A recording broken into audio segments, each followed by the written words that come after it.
Wander Wealthy Podcast, episode 233. Hello, friends. Welcome back to another episode of the Wander Wealthy Podcast. My name is Tess. If you are brand new here, I am the host of this show, founder of Wander Wealthy, and financial coach turned business coach for all the aspiring, new, and even seasoned money coaches, financial coaches, and wealth coaches out there in the world. If you want to help me bring more financial literacy to this world, then you are in the right place. Here on this show, we teach you all things about business and coaching and how to do it within the niche, the specialized field of helping people with their money.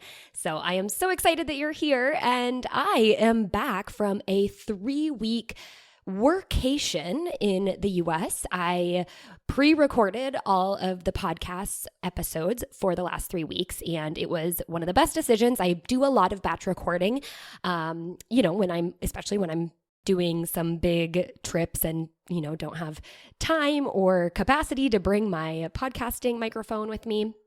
And it was just wonderful. And last week's episode, where I shared the 12 boundaries that I put in place for my money coaching business, I think is a good one if you're curious how I created that time and space and capacity to be doing something like a workation. And it really was a chance for me to obviously visit with friends and family who I haven't seen in quite a long time, obviously because of the pandemic. And it was just really great to spend some really present time with these people that I love and, do the work that I need to do, show up for my clients, make sure that they're getting what they need and want, showing up here and there in bits and bobs on social media, of course, making sure that podcast episodes are getting up on time. But other than that, really being able to step back and work a lot less hours. So if you're curious about how that's possible, I think boundaries are a key thing. So go make sure you check out last week's episode. Now, this week, I'm going to be sharing an episode that was inspired by a question I received from a listener over on Instagram. And by the way, if you ever have any questions about your money coaching business, about coaching or building the business, marketing using social media, and any other way that you market and sell for your coaching business, then make sure you hit me up. I'm at Tess_Wicks, TESS_WICKS over on Instagram. And that is where we get a chance to actually speak and I get to know who is tuning in to this show. So go hit me up there, send me a DM. I get DMs all the time from people who, let me know that they've been listening for a really long time, but they haven't ever reached out and they haven't ever asked questions because I don't know, I think the online space can feel a little bit weird like that, but I promise you, I am the same as I am here. I really think of each and every one of you as a friend and a mentee and just awesome people who I want to connect with. So make sure you go hit me up there, ask me any questions, and I might just create a podcast about it. So this week, we're going to be talking about some social media mistakes to avoid when you're building your business, and especially if you're using social media to market your business and get clients. So we're going to dive into that. But before we get too far into it, let me mention this week's sponsor, which is the Wealthy Coach Blueprint. That's right, my 12-week signature coaching program where I help new, aspiring, and even frustrated but seasoned money coaches build their booked out coaching business. And we do that by, first and foremost, making sure that they have a unique offer. And oftentimes that unique offer comes down to a unique audience, a unique set of people, a niche, if you will, where they can really stand out from the crowd and make sure that they are specialized to serve them. And then we craft an offer around that, a coaching program around that. And my goal is to make sure that the coaches out there in the world that are offering money coaching specifically, since that's our specialty here, I want to make sure that the coaching programs that they're creating and putting out in the world are life-changing, they are impactful, and they are offering programs that are really worth the high-ticket dollar amount that it really does take to build a sustainable and a thriving coaching business, and one where you don't want to ram your head against the wall sometimes. You might still sometimes, but it's also a job, so you still got to show up and do the work even if you're not feeling like it some days. But we want to make sure that these coaching programs are not only sellable, but impactful, that are actually going to get results for your clients. So that's what we focus on inside of the Wealthy Coach Blueprint. We get that program up and ready to go. And if you already have a program, we really tweak it to make sure that it is unique and specialized, and we can position it so that it's sellable online. And then we walk through how to market and sell that program with ease, and how to build your thriving coaching business. So if this is something that you're interested in, I am a few weeks away, just a couple weeks actually, away from opening up enrollment for one-on-one coaching this fall. There's only going to be 7 spots available. And if you want to get on that list of, first come, first serve, that's what it is all about. If you want to make sure that you're part of that, then head to wanderwealthy.com/apply. You can check out all the details of the program. But if you scroll all the way to the bottom, there is a button there. You can add your name to the wait list. For those of you who've been reaching out to me, thank you, and letting me know that you're jumping on the wait list. I really appreciate that. It definitely, gives your name a little bit of a boost on that wait list. So go ahead and make sure you reach out to me over on Instagram, again, Tess_Wicks, once you sign up for the wait list. And that way I can put a name to a face when we get on a discovery call to really chat about, what this program is all about and make sure it's a good fit for your business. Then it'll just, we'll have already met a little bit and we'll get to take it from there. So wanderwealthy.com/apply, put your name on the wait list, your email address, all the things that I need to contact you when enrollment opens. And I'm going to tell you, it's going to be happening about right after Labor Day. So September, I think that's 7th is the day after Labor Day. Just be on the lookout. I'm going to reach out to you any way I can to see if you are ready to join us in this next round of the Wealthy Coach Blueprint. All right, let's talk about the 8 social media mistakes that honestly I thought about the other day while my husband and I were motorcycling around Lake Zurich, which sounds wild and a little bit bougie, but we live here, so that's how life is here. But I couldn't stop thinking about this question that I got asked by one of our great listeners, and I thought I needed to expand on it. So I have 8 here. This is definitely not a conclusive list by any means. Maybe we'll do a part 2 in the future if I have more time to sit down and really think about what else I see and what else I've seen, not only, just individuals out there on the web doing. These are also mistakes that I've most likely personally made and mistakes that my clients make from time to time. And so we talk about them and I coach them through it. So the first one I want to start with is one that comes up so much when I'm working with my clients. And that is, this misunderstanding of posting. And the mistake that I'll share from the get-go, and then we can kind of talk about it, is overcommitting to an aggressive posting schedule, or maybe just committing, maybe not overcommitting, but I feel like you overcommit yourself to this super aggressive posting schedule. And then what inevitably happens is you can't keep up because you've overcommitted yourself and you just feel discouraged by like one week in if you wanted to post 5 times during the week or even 3 times during the week and you just couldn't keep up with that. I think this is a really, really common mistake because everyone thinks that in order to be relevant and, get people to see them online, they need to post a ton. And there's all these kind of like rules of thumb out there. If you Google anything about Instagram or Facebook or whatever social media platform you are using and planning to kind of use as the foundation of marketing for your business, you will see that there's a lot of like, oh, you should post 7 times a week and this many should be reels and this many should be videos and yada, yada, yada. And that's all well and good, but I think that is not applicable at all. Like these formulas, any kind of formula that you see online for any kind of business is built with one person in mind, and that's the person who's writing the formula of like what's going to work. Now, if you need something, then obviously you can like take some formula and tweak it, but you need to find a schedule that works for you. And I think this is one of the biggest things and the biggest mistakes that individuals make and business owners make is they overcommit themselves to a schedule. They get discouraged or they, get disappointed in themselves for not sticking to the schedule, and then they fall off. It's similar to if you're trying to follow a certain nutrition or workout plan. You commit to it, and then maybe it's a little too aggressive for what you can really handle given the rest of your life, and you fall off. And then we have this weird part of our brain that like can only start things on a Monday, or can only pick things up if we're going to recommit and like commit to it forever, or in order to restart, it has to be a certain way versus just like restarting tomorrow or restarting today, right?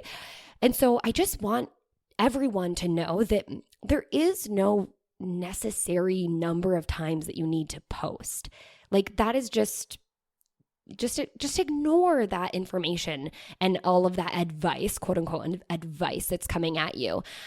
Find the schedule that works for you. Now, here's the truth. The truth is that if you are new, if you're still working on building and gaining traction, and you're still working on kind of building an audience, and this is another mistake we're going to talk about, but building an audience of engaged and ideal clients, then you might want to post a little bit more, because obviously, the more content, but it has to be quality content. That's key here. It's not just like post just for the sake of posting, but the more quality content you can post, the more likely it's going to get seen. It's kind of, basic math and understanding the algorithm. And the algorithm, a lot of people talk about, and they get in their head about the algorithm, but the algorithm is really just trying to the end goal of any algorithm on any social media platform is trying to keep the people on the platform. So if you're going to have more content on your page, then the algorithm is going to like that. But also the likelihood of people kind of stumbling on some of your posts is much higher. Now, the way that we do things in the Wealthy Coach Blueprint, we don't like to rely on just chance and likelihood. We like to be very targeted about how we're making sure that we're going out and stepping in front of the traffic. But regardless, if you're really just thinking about the posting side of things on social media, then yes, the more you post and the more variety you post, right? If you use different types of posts. So if we're talking about Instagram or Facebook, we're talking about stories, we're talking about videos, we're talking about standalone posts. On Instagram, there's also carousel posts, and there's also reels. So different variety and types and styles of posts can also reach a different kind of type of audience member, but also just get the likelihood of you reaching more people out there higher. Now, again, I need to revisit the fact that we're still aiming for quality over quantity, right? We don't want to post just to post. If it's not relevant, which again is another mistake, and I'm going to talk about that soon, but if it's not relevant, then it's not going to hit, and then we're not really going to be actually attracting the people that we want to and need to attract. So you have to make sure that you have a posting schedule where you can sit down and really create quality content, content that is going to speak to your ideal clients. It's going to answer the question, what do they need to hear from me today? And if that means that you're just committing to one post per week and it's a standalone photo of you or graphic that you've created on Canva, then by all means, commit to that. If you want to commit to one standalone post and one reel per week and then do stories in between, and that's all you can commit to that. But just don't put so much pressure on yourself to follow some formula that you found online, because the truth is the schedule that you have for yourself, the best one for your business is the one you can stick to. So find something like that and do it. Okay. The next mistake, that was a long one. I'm going to try to get a little bit quicker here. The next mistake is not tapping into trends. So this one is specific for, I would say platforms like Instagram or TikTok, if you're using TikTok. Also potentially YouTube, although YouTube I don't consider fully a social media platform because it is a long form content type of platform. And it's also not super easy to connect. I mean, you can connect in the comments of your videos, but it's not super easy to connect with the people who are watching your videos. Whereas on Instagram, I think on TikTok and on Facebook and even on Twitter and other kind of platforms like that, it's very easy to connect with the people. You can have comments, you can reply to comments, but you can take it to the DMs, you can create this kind of I see you and you see me type of relationship. So anywho, when we're talking about Instagram, TikTok, sometimes Facebook, although I see this less and less now, but there are lots of trends that you will see.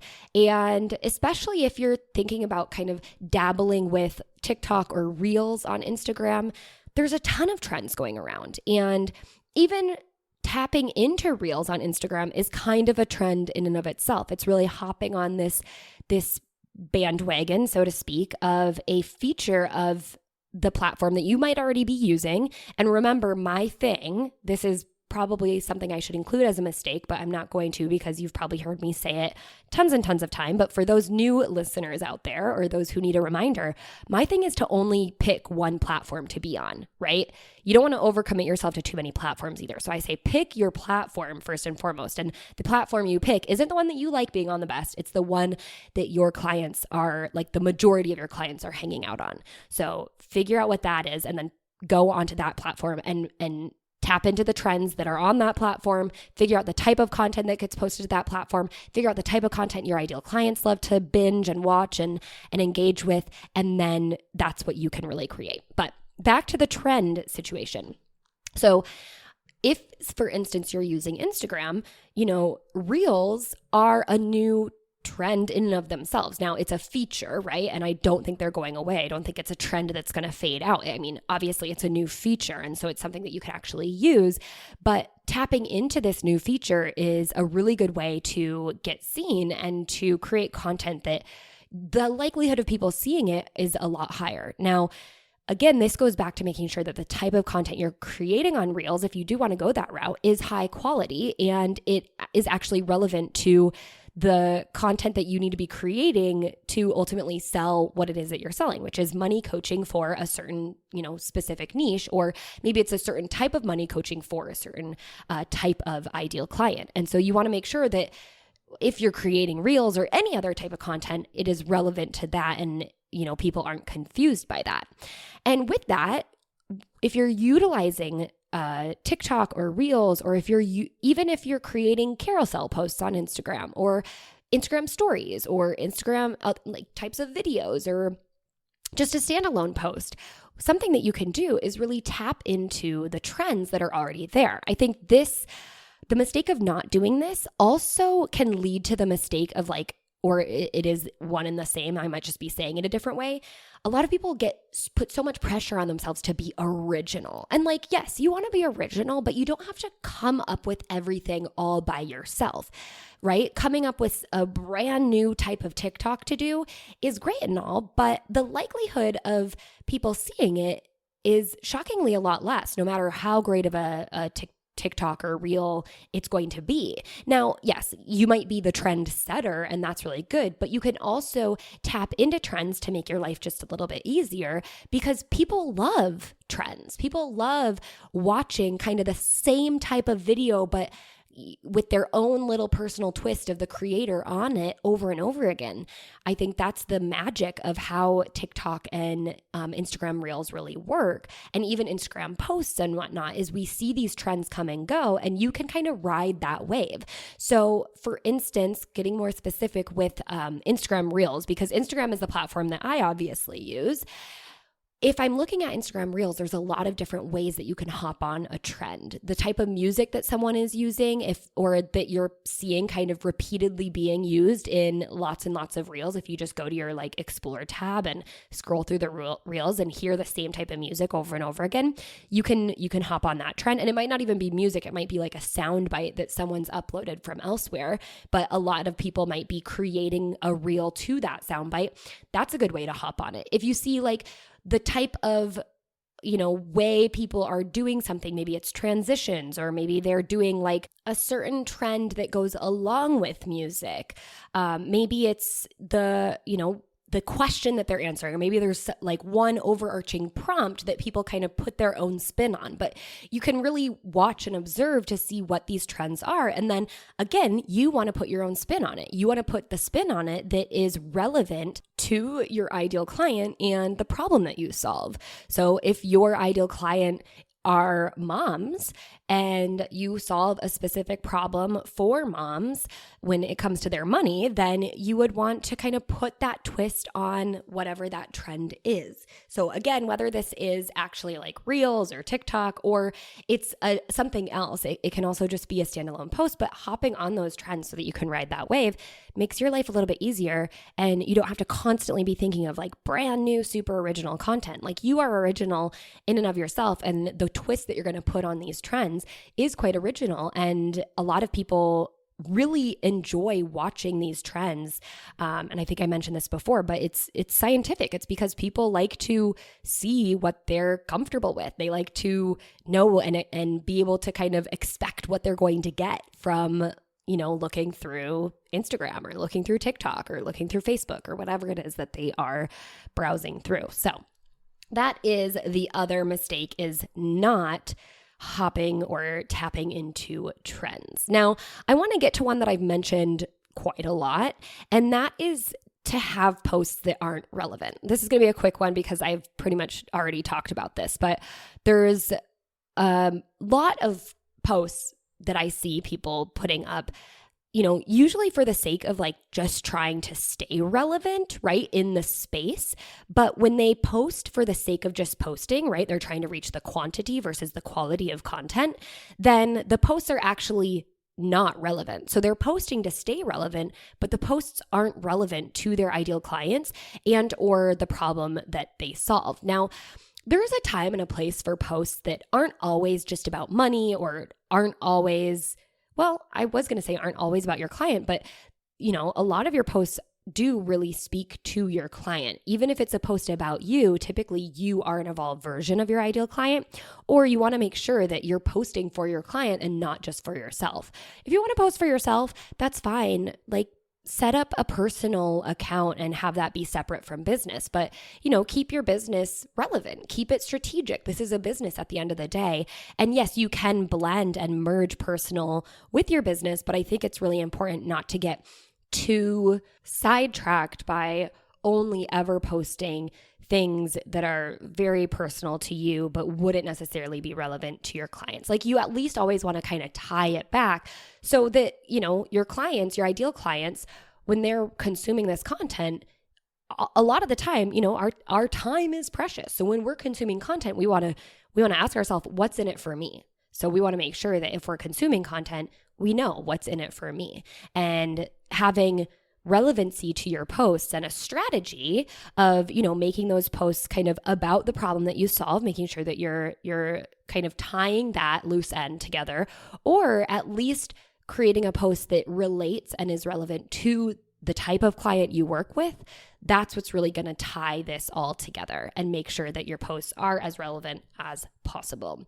The other kind of post-related mistakes that I see are that some other posts, so this is another mistake, that when people post things, even if they are relevant, even if maybe they're teaching something or they're introducing themselves, there's not always a key point. The post is lacking a key point. And what this typically looks like then is that the post is all over the place and it's kind of bringing things up very sporadically without one key point as, the post's purpose, so to speak. So when you are posting, you really want to think to yourself, even if you're creating a post from scratch today, you want to think, what does my client need to hear today? And like, what is the ultimate end goal of this post? And how am I going to make sure that we get there without introducing too many kind of exits along the way that allows someone to, when they're reading through your post or watching it, if it's a video, that doesn't allow them to kind of veer off and then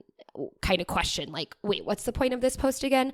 So you really want to make sure that you're writing your posts cohesively. And, it's totally normal to like get a little bit distracted or like get really excited about this one point that you're making within the whole context of the post and kind of veer off and lose sight of like what the end goal was, which is why it's really good to read your post before you post it, reread it as if you're an ideal client reading this post. And as if you're able to answer, like, what does this money coach want me to get from this post? And what do they want me to do next? Which leads me into the next mistake. And this is the last one that I think is post related specifically.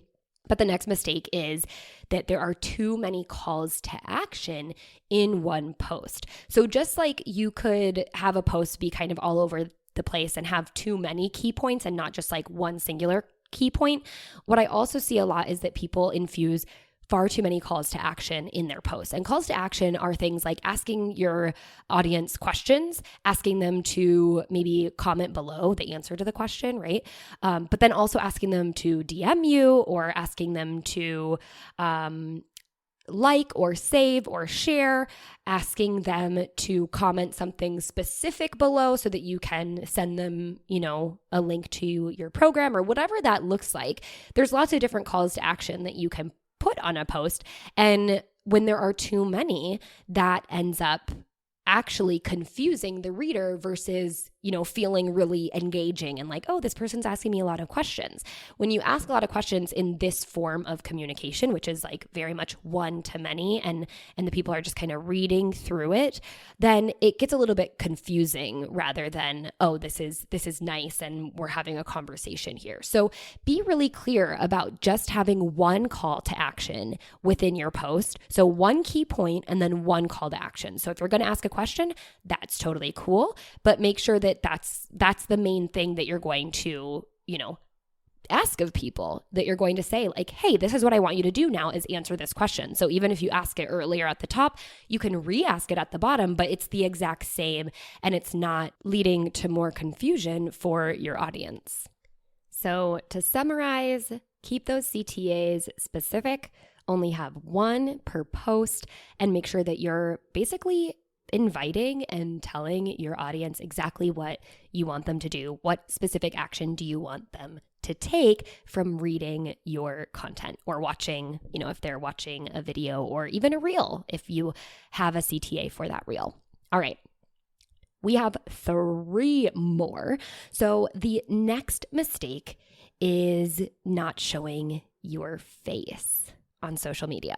Whatever platform you're on, not showing your face is, I understand, it's your comfort zone, right? You're probably new to social media, and maybe it's something that you're not quite used to yet. Maybe you're not comfortable with that selfie life, and it's hard for you to even show up and, whether you're using stories or making reels or whatever form where you do see a lot of people show their face, maybe that's just not comfortable for you yet. However, I do think that this is a mistake, especially if you're not practicing getting comfortable with it, because eventually you do want to show your face when you are marketing your coaching on social media. It's so important because, from the offset, people are most attracted to other human faces. Not attraction in terms of like googly eyes sort of way, but just like they resonate, they connect with other faces. So if they can put a face to a name, to a voice, to a philosophy that you're talking about, to a person that they might be getting advice from or getting some tips from or some guidance from, that's going to help them really build that know, like, and trust factor of wanting to work with you. And at the end of the day, when you're working with clients, this is a very intimate scenario. People don't go around talking to others about their money every day, like I think most of us do. And so they need to feel comfortable with you. And I think by showcasing that, you are a real person, you're showing up, you're willing to jump on video and kind of, talk. Maybe you're sharing a story, maybe you're sharing a lesson, maybe you're just like saying hi for the day. That's okay. But just getting comfortable with showing up, showing your face, and allowing people to make that connection with you. So something that I share for my clients is if they're not comfortable with being on social media yet, and especially being like using that front-facing camera, is to just practice, creating stories on Instagram, practice creating reels without any intention that you're actually going to post it. Just practice being on camera and seeing yourself on camera, and even editing the stories or, by adding GIFs or adding stickers or adding captions, or editing those reels with the idea that like someday you could save that to your camera roll and then someday you could upload it. Now, you never have to, and I think that's really important, is, there's no expectation that you show your face right now, but practice getting comfortable so that someday you just push publish and you're realize that, you probably made it a bigger thing and more scary than it really actually is. And the other thing when it comes to like showing your face, especially if you're just like jumping on and creating a story or doing a live or however it is, if you're doing videos on YouTube, whatever platform you're using, is to kind of drop this expectation of perfection. I think we build that up for ourselves, especially when we go through school. If you've ever done like a public speaking course, then you get really overwhelmed with, not saying or not saying other filler words and not making a mistake. And honestly, I mean, you're all listening to this podcast episode. I've made so many mistakes and I don't even always worry about editing them out. See there, I just made a mistake there. And I think it's just really, it helps you relate to me. It helps you see that I too am a person. I too make mistakes. Like you can do the best that you can and still be flawed, and that's okay. And it's safe for you to do that. But it also just, it's a time saver. It's really hard to make as much content as I do and as much content as you might want to make, and have to make all that content perfect and have to, edit out or re-record every time you do make a mistake or use a filler word or lose your train of thought. So instead, just know that like it's not going to be perfect always, and that's okay. And it's safe for you to be flawed and still be looked at as an authority in your space and still be a great coach and a great educator. Okay, the last two mistakes are more along the lines of how we interact with others on social media.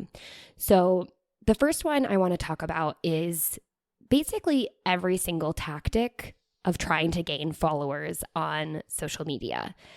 There's so many different ways that people will tell you to gain followers and so many different ways you might look up online and then want to implement. And I, might be shooting myself in the foot here because maybe I've shared these tactics or maybe I've implemented them myself, but I would say that they're all a mistake because they really take away from the key purpose and point of what you're doing on social media in the first place. Social media, when you are a business owner, the goal is not to gain followers. The goal is not to, have the biggest following or to even get the most likes on your post. The goal is to reach the people that are your ideal clients. And that means that if you just reach 10 people and half of those people feel really strongly about the content you're posting and really resonate and can see that you are, a trustworthy person, that you are a coach, that you know what you're talking about, that you are there to help them and you have a solution for them, that is so much better than just gaining 1,000 Instagram followers for the sake of it. So oftentimes when we think about marketing our business on social media, we think we have to gain followers. So what can I do to do that? And I would say that that is a mistake of even just thinking about it that way.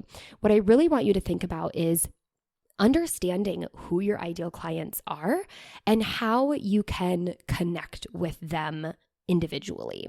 So instead of going to like a, big influencer, maybe a money influencer's profile and commenting on their profile and telling people to follow you, what I would do instead is, you can look at their profile, see, who is really engaging with their content and connect with those individuals to further try to engage with them individually versus try to somehow get followers from another person's profile or get followers from another person's, Facebook group or whatever that looks like.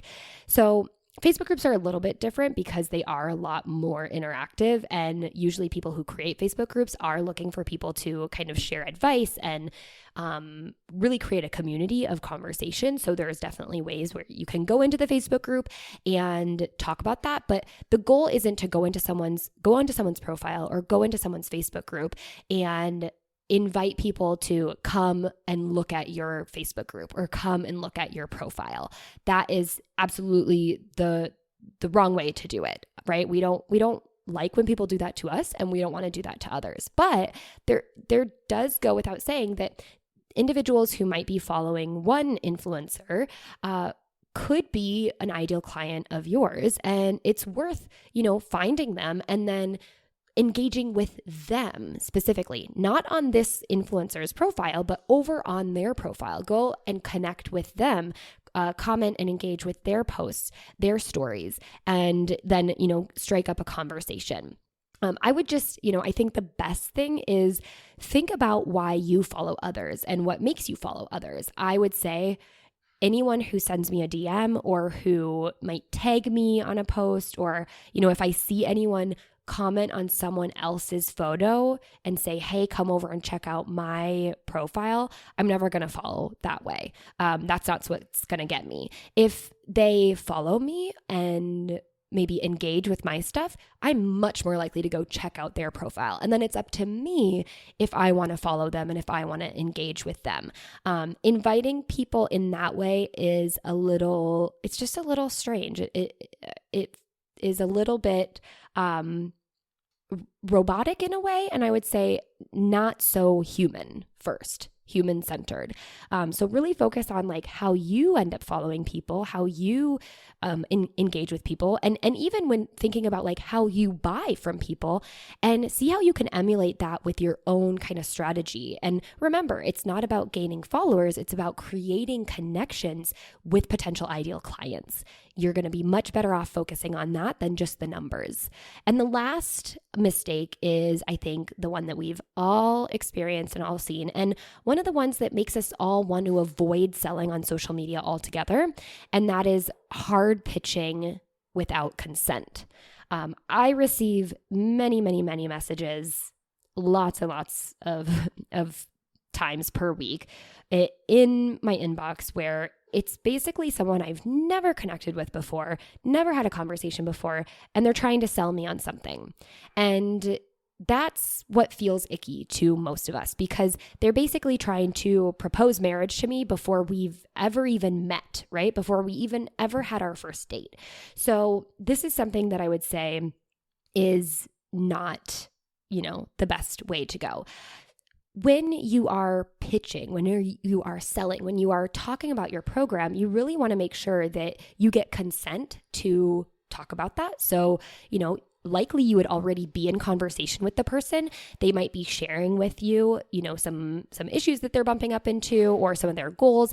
And then you would let them know, hey, I actually, this is something that we talk about in my program, or I actually coach individuals and we go through and problem solve this specific thing. Is this something that you'd like more information on? So by letting them know, hey, I do have this, but without like totally going into the sales pitch right then and there, let them know, hey, I have a program that solves this problem, or I have a program that gets you to this goal, or I have a program specifically for people who are in your situation. Let them know that, but then say, is that something that you'd like to know about? And don't just assume, but it would be after you have a conversation where you've really connected with the individual and really come to know, okay, this is something that they need. So hard pitching without consent, not the best, but having a conversation, identifying where you might be able to provide a solution, and then asking them if you can, let them know what that solution is. That's the way to go if you're in the DMs and you're having these conversations. So that wraps up the 8 social media mistakes that I'm noticing lately and have noticed some of my clients have personally made. I've probably personally made them, and some of you have reached out and talked to me about, and I just wanted to walk you through them. So let me know if you see any other social media mistakes that you think coaches are making, or maybe you are making a mistake. So anything you're trying to do on social media that doesn't seem to be working for you, reach out to me. I'd love to do a part 2 if we get enough. And I also just want to hear who's listening to the podcast. So send me a message over on Instagram at Tess_Wicks. I would love to hear that you're tuning in and know what you're working on right now. And don't forget, Wealthy Coach Blueprint one-on-one spots open up in September. So jump on the waitlist at wanderwealthy.com/apply. You can check out the show notes of this week's episode at wanderwealthypodcast.com/podcast/episode 233. And until next time, I hope you wander wealthy.